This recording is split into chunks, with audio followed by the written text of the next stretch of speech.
Today I wanted to go over just creating like a mini brand guide, just to have a guide for your brand that will help you in creating social media content, and use it to show you how I would create a mini brand guide for this brand. So we are going with a cupcake bakery named Cupcake Magic. Automatically I see 3 colors. Okay, so we're gonna take some squares and create our own color swatches here for your brand. So I'm gonna duplicate this 4 times, or excuse me, 3 times, a total of 4.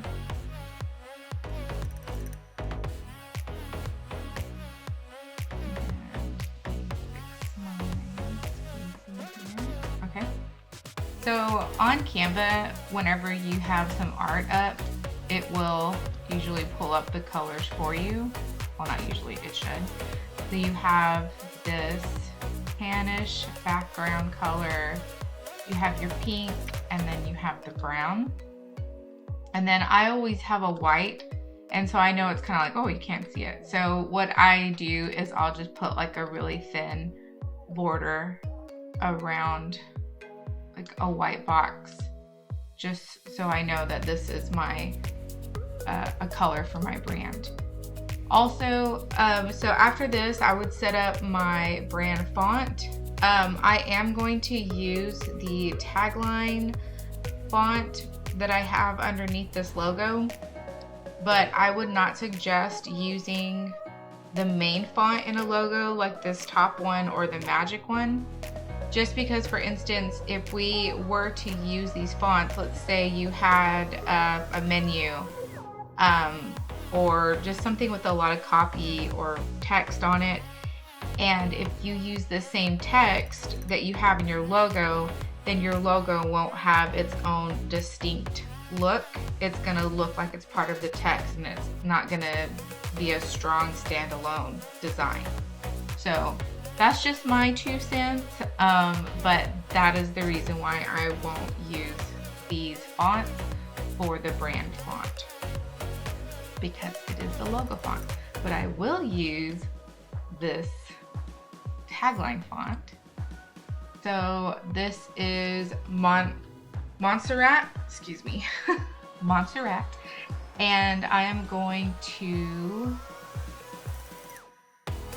use this since I know it has like a huge family. So this is actually a really good font. This one and Avenir are 2 really good fonts that have like a big family of fonts.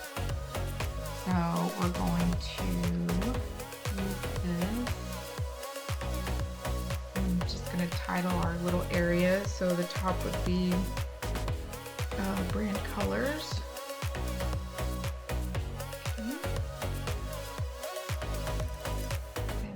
Duplicate that to make our brand fonts, and then we'll have brand variations. And this will be for like the logo. All right, so brand fonts. Let's go with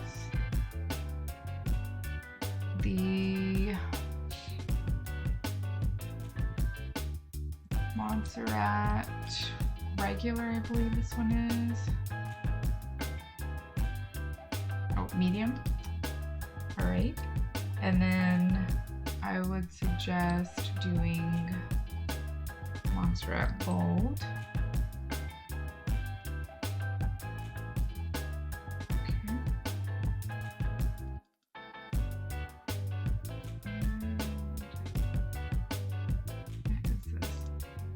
I just noticed something that needs to be unbolded.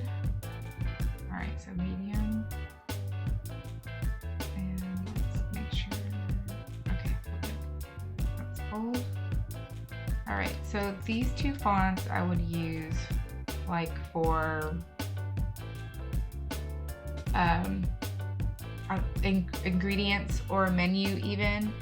And since I know this is it's like cupcake magic, right? So we think of like whimsical, magical type of stuff. So I definitely would want to have some sort of like cursive font. And I found one earlier I thought would be a lot of fun to play with. So let me see if I can find it. Start with E. Yes, this one. Bellaboo. Definitely do not use it in the all caps. Let's see, I've got it. Okay.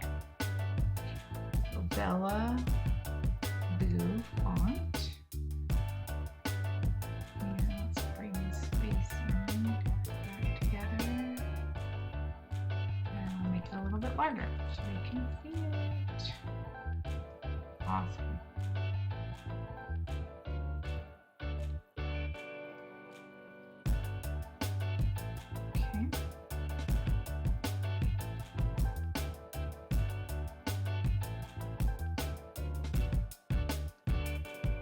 All right, now let's do our brand variations. So I am going to group this.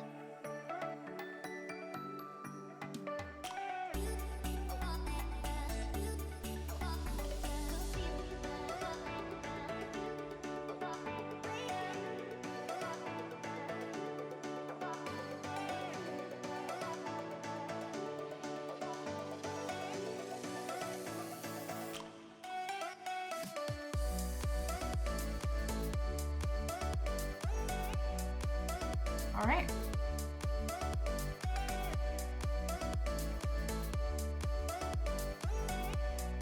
So this would be a very quick, just mini brand guide for you to use. So you have your brand colors, these 4, you have your brand fonts, and then you have your brand variations. So you can use this on different things.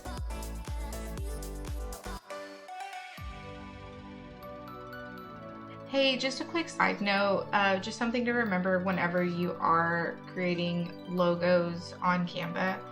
So Canva's logo templates are customizable and can be used by anybody. This means that your rights to the logo are non-exclusive and you cannot register it as a trademark.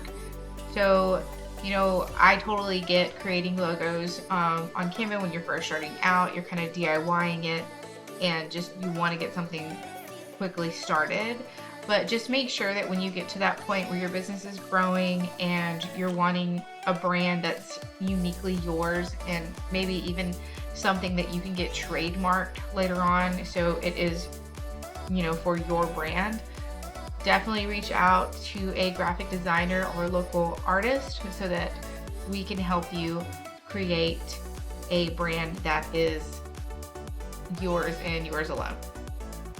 Thank you. I hope that helped.